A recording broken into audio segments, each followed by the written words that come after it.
เฮลิคอปเตอร์นั้นบางเทื่อนะไผบ่ได้ยิงกระตกเองก็มีเพราะว่าการใส่อุบัติเหตุมันก็มีอันนี้ลาดตระเวนไปเจ้าไปยิงเขามันกระตกเพราะว่าเขาบ่ได้สิมาหลบกับเจ้าเขาลาดตระเวนกับฟังเลยแม่เขาพาเรือออกไปเขาตามเรือสินค้าออกไปเขาส่งเรือสินค้าออกไปเจ้าตกลงแล้วว่าเจ้าสิบ่ยิงเจ้าเปิดให้แล้วบ้านนี้เจ้ายิงนี่อันนี้ก็เป็นเหตุผลหนึ่งพี่น้องที่เราจะต้องคิดจะต้องพิจารณาจะต้องตึกตองจะต้องรอบคอบดังนั้นคนลาวเฮาทั่วโลกนี้ตอนนี้ควรเหตุอย่างใดลาวในกับลาวนอกตอนนี้ต้องประสานความคิดอุดมการณ์นำกันรักษาผลประโยชน์ของลาวเสรีภาพของลาวประชาธิปไตยของอิสรภาพนี้ไว้อย่าไปเป็นเครื่องมือของพวกลาวแดงอย่าไปเป็นปากเป็นเสียงให้พวกลาวแดงอย่าไปสนับสนุนพวกลาวแดงเท่านั้นจบพวกลาวลิงลาวข้างมันไปโลดตอนนี้นะให้มันไปโลดให้มันโฆษณาโลดบ้านเมืองเปลี่ยนแปลงพวกเฮาจัดการเองบ่ได้บ่ยากเก็บมันอยู่ลาวก็ได้เอามันไปขังไว้จัก3 มื้อ 4 มื้อนี่มันสิมีแห้งดอกเอาเนี่ยนั่นเด้อพี่น้องเด้อพวกที่กวนนี่นะพวกที่กันแกล้งนี่มันมาอยู่อเมริกามันมาอยู่ไสกระจามให้อเมริกาจัดการมันส่งกลับให้มันไปถูกอยู่เมืองลาวพุ่นนี่ดังนั้นพี่น้องข่าวเป็นข่าวที่ดีข่าวเป็นข่าวคืบหน้าสำหรับเสรีภาพและประชาธิปไตยโลกเสรีเรื่องจีนนั้นอยากยึดไต้หวันนั่นนะข้าพเจ้าว่าบ่ง่ายดอกอเมริกาเตรียมการไว้เบิดแล้วขนทหารเข้าไปติ๊กอยู่ฟิลิปปินส์อยู่เกาหลีใต้อยู่ญี่ปุ่นและประเทศอ้อมข้างต่างๆอเมริกาเตรียมเขาเตรียมจะให้โลกนี้ต้องมีเสถียรภาพต้องมีเสรีภาพต้องมีประชาธิปไตยถ้าเจ้าอยากฆ่าอยากขายเจ้าต้องรวมมือแบบประชาธิปไตยเจ้าสิไปยึดไต้หวันเขาก็บ่ได้ยอมให้เจ้าง่ายๆคนไต้หวันก็บ่แม่นกินง่ายๆเด้อไต้หวันในตอนนี้เสริมอาวุธผลิตอาวุธเหมือนดังเขาห้องว่าโตเม่นนั่นแหละเสือสิงกระทิงแฮดสิกินเม่นนี่บ่ง่ายเด้ถ้ามันง่ายนะจีนเอาแต่ดุลแล้วห่างจากชายแดน200 กิโลเมตรเท่าจีนสิมาแบบใดเอาเรือมาบ่เรือมาก็เรือล่มเอายนต์มาบ่เอายนต์มาก็ยนต์ตกเจ้ามาโลดเขาเตรียมรับมือจะไว้เบิดแล้วไต้หวันมีชิปสำหรับผลิตโดรนมีเครื่องมือสำหรับผลิตโดรนเป็นหลายล้านคันไต้หวันเยียนแบบนำยูเครนและเซ็นสัญญากับยูเครนร่วมมือกับยูเครนอีกพี่น้องแบบลับๆยุทธวิธีที่ยูเครนจัดการรัสเซียแบบไหนไต้หวันก็สิจัดการกับจีนแบบนั้นไต้หวันในตอนนี้โรงงานผลิตโดรนนั้นอยู่ในลืบภูฝุ่นอยู่ใต้ดินฝุ่นมีบ้านใต้ดินมีบังเกอร์ใต้ดินลึกลงไปตั้งหลายร้อยเมตรแม้แต่นิวเคลียร์ก็ยังทำลายบ่ได้ดังนั้นไต้หวันเขาเตรียมการมานานแล้วเขาบ่ย่านเจ้าดอกแบ็กอัพเขาก็เป็นญี่ปุ่นเกาหลีใต้ฟิลิปปินส์อเมริกาข้าพเจ้าย่านสีจิ้นผิงตายหัวใจวายอยู่บักนี่ย่านตายหัวใจวายเด้อพี่น้องเด้อบักสีจิ้นผิงนี่บ่โดนกับหัวใจวายตายทหารจีนความลับที่มันแตกออกมานั้นทหารจีนนั่นเขาจะร่วมมือกับมหาอำนาจเขาจะคนล่มลัทธิคอมมิวนิสต์พี่น้องบักสีอยู่บ่ได้ดนดอกเดี๋ยวก็ล่มเพราะว่าความบ่ยุติธรรมในกองทัพบักสีจับเก้านายพลบักสีเอาทหารนายพลเหล่านั้นไปฆ่าแล้วเวรกรรมจะตามสนองบักสีทีหลังหูจินเทาและผู้นำคนก่อนๆเขาก็บ่ดีใจให้บักสีได้กันแกล้งบักสีได้สวงชิงอำนาจอยากนั่งในอำนาจไปตลอดชีวิตอยากเฮ็ดแบบเมาเสือตุง นี่บักสีกำลังเจอปัญหานักเดี๋ยวนี้นะปัญหาเศรษฐกิจปัญหาการเมืองภายในปัญหาโลกในปัจจุบันนี้ลัทธิเผด็จการนั้นมันจะเจอปัญหาถึงมันจะสร้างถึงมันจะพัฒนาถนนหนทางถึงมันจะเหตุนั่นเหตุนี่แต่ไม่ได้หมายความว่ามันจะสอบทำพี่น้องนี่ละดังนั้นพี่น้องให้พี่น้องเฮาเตรียมการเอาไว้และพร้อมใจกันเอาไว้อย่าสิลดละจับตาอย่ากระพริบตาประเทศลาวของพวกเฮานั้นเป็นประเทศที่น่าอยู่น่าอาศัยถ้ามีเสรีภาพมีประชาธิปไตยมีความยุติธรรมคนลาวจะกลับไปเองบ่ต้องมาห้องก็ได้ทุกคนก็หักบ้านหักเมืองหักพ่อหักแม่หักพี่หักน้องหักเสรีภาพหักความยุติธรรมแต่ในตอนนี้กลับคืนไปอยู่กับผีมารซาตานบ่มีไผอยากอยู่บักทองรุ่นเหมือนดังผีปอบบักสอนไส้เหมือนดังผีเพศพวกผีปอบพวกผีเพศเหล่านี้เฮ็ดให้ประเทศลาวต้องยากจน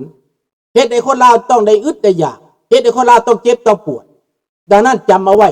ในจิตใจของคนลาวจะเห็นอะไรกับครอบครัวเหล่านี้กับพวกนี้กับคณะนี้กับรัฐบาลนี้ให้พวกเจ้าไปคิดให้พิจารณาความจริงมันบ่หนีความจริงดอกโลกเขาก็บันทึกไว้คนลาวก็เห็นกับตาไผสิว่าได้ก็ตามถามว่าคนลาวมีวิธีบ่มีโอกาสบ่มีเพียงแต่พวกเจ้าอย่าเฮ็ดบ่เพียงแต่พวกเจ้าตั้งใจบ่พวกเจ้าบ่รับใช้มันบ่เป็นข่อยมันบ่หัวมือมันปฏิเสธทุกอย่างพวกที่อยู่ในอำนาจพวกที่อยู่ในสายกระตามเป็นทหารเป็นตำรวจเตรียมเวลาไว้เตรียมโอกาสไว้พลิกปีนตัวเองถึงเวลาแล้วปิ้นปลายปืนขึ้นใส่พวกมัน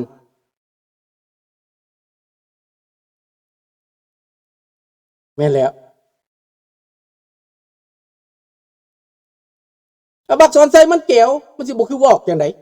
แก้วหัวข้อบ่สมมาเป็นนายกบ่สมมาเป็นอีหยังดอกเขาลากกันขึ้นมาซื่อๆลากเอาครอบครัวตัวเองบ่ได้เลือกตั้งประชาชนบ่ได้เลือกถูกบังคับเอาสบายดีทับทิมนี่แหละประชาชนลาวบ่ได้เลือกพวกมันดอกมันหน้าด้านมันหน้ามึนมันหน้าบ่อายนี่กอบโกยกินบ้านกินเมืองลากพวกกันนั้นคอเซ็นเตอร์เข้ามาลากพวกแก๊งโจรจีนเข้ามาก่ออาชญากรรมดังนั้นโลกเขาจึงลงโทษความชอบธรรมบ่มีแล้ว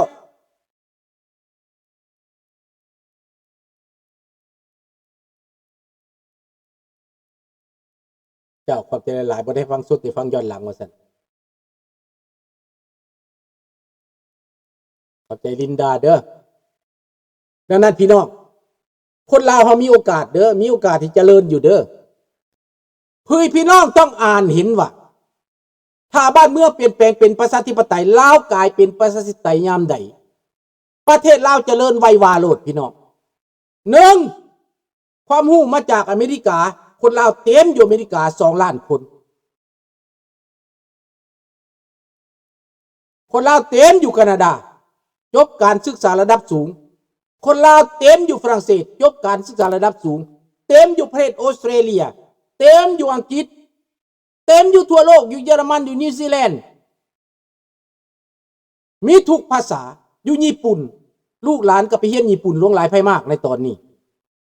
ดังนั้นความรู้ต่างๆที่กลับคืนมาสมทบพัฒนาประเทศน้อยๆเป็นอย่างสิบ่ได้ตอนนี้มีอุปสรรคใหญ่คือกันอย่างครอบครัวบักทองลูนครอบครัวบักสอนไซเป็นอุปสรรคเป็นก้างขวางคอประชาชนลาวทั้งประเทศเป็นก้างขวางคอความหักความเพลงเป็นอุปสรรคทางการเมืองดังนั้นคนลาวต้องร่วมมือกันต้องเป็นน้ำหนึ่งใจเดียวกันพี่น้องแล้วถ้าประเทศลาวเป็นประชาธิปไตยยามใดพวกท่านก็เบิ่งเอาประเทศโปแลนด์ คอมมิวนิสต์ไปใส่คอมมิวนิสต์เขาก็แก้เสือออกเขาก็เป็นประชาธิปไตยประเทศฮังการีประเทศรูเมเนียและหลายประเทศคอมมิวนิสต์ตายเบิดแล้วลัทธิตายเบิดแล้วทุ่งก็เปลี่ยนชาติก็เปลี่ยนการปกครองก็เปลี่ยนแล้วประเทศชาติเจริญคนลาวทุกมือนี้เรียนอยู่ในต่างประเทศนั้นเหมือนนักคาถาพิเศษเหมือนหัวแก้วหัวแหวนของประเทศชาติบ้านเมืองในอนาคตคนพวกนี้จะเป็นประโยชน์แก่ชาติลาวนะพี่น้องคนไทยที่รู้จักบอกว่าลาวในตอนนี้อาจจะลำบากหน่อยอาจจะยากจนอาจจะตกทุกข์ได้ยากเพราะจากลัทธิจากระบอบการปกครองที่ไม่เป็นประชาธิปไตยประเทศไทยก็รู้แก่ใจถ้าประเทศไทยพี่น้องคนไทยรัฐบาลไทยอยากจะช่วยประเทศลาวอำนวยความสะดวกให้เป็นประชาธิปไตยก็มีความกดดันผลักดันได้ไม่จำเป็นต้องไปออมซอไม่จำเป็นต้องไปออซอไม่จำเป็นต้องไปลูบแข่งเลียขารัฐบาลเผด็จการถ้าเป็นรัฐบาลประชาธิปไตยเมื่อไรเราก็ร่วมมือกันพัฒนาทางภูมิภาคให้เจริญได้อนาคตต่อไปคนลาวคนในภาคอีสานก็จะมีเวียกงานทำจะไปมาหาสู่กันได้สะดวกขึ้นความสัมพันธ์จะดีขึ้นความสุขก็จะเกิดขึ้นระหว่างสองชาติสองแผ่นดินนี้ดังนั้นขอฝากความหวังนี้ไว้กับคนลาวคนไทยในประเทศไทยถึงรัฐบาลไทยถึงพี่น้องคนไทยถึงนักการเมืองคนไทยให้ใส่ใจผลักดันสุกยุ่ให้ประเทศลาวกลายเป็นประชาธิปไตยแล้วความปลอดภัยความมั่นคงของประเทศไทยก็จะดีขึ้นในตอนนี้มันมีเสถียรภาพไม่ดีเท่าไหร่เนื่องจากว่าระบบเผด็จการในลาวนั้นในประเทศจีนในประเทศลาวในประเทศเวียดนามในประเทศเขมรกระทบกับความมั่นคงของประเทศไทยแน่นอนถามว่าคนไทยรู้จักไหมบางครั้งก็อาจจะรู้แต่ไม่ได้รู้ความจริงทั้งหมดเพราะว่าไม่ได้เคยชิมรสเผด็จการไม่ได้เคยชิมรสลัทธิคอมมิวนิสต์ดังนั้นผมขอฝากไว้กับคนไทยคนลาวที่พูดภาษาลาวภาษาไทยได้ในประเทศไทยในประเทศที่เขาเจริญนั้นเช่นตัวอย่างยุโรปประเทศใดที่เป็นเผด็จการเขาก็ผลักดันให้เป็นประชาธิปไตยประเทศฮังการีปกครองแบบประชาธิปไตยถ้ามีอำนาจเผด็จการมาอยู่เขาก็กดดันจนได้เปลี่ยนไปจนในเลือกตั้งเอาผู้ที่รักประชาธิปไตยฮักหอมเสรีภาพเข้ามาอยู่ในอำนาจยุโรปเขาผลักดันนะแล้วในอาเซียนแหละเราทำไหมประเทศไทยที่เป็นหัวหน้าอาเซียนเคยทำไหมเคยคิดไหมเคยเข้าใจไหมผมว่ายังไม่เข้าใจนะรัฐบาลบางครั้งก็ไปร่วมมือกับเผด็จการกดดันประชาชนที่เขาเรียกร้องประชาธิปไตยบางครั้งก็ไปจับคนที่เรียกร้องประชาธิปไตยส่งให้เผด็จการมันน่าอนาถ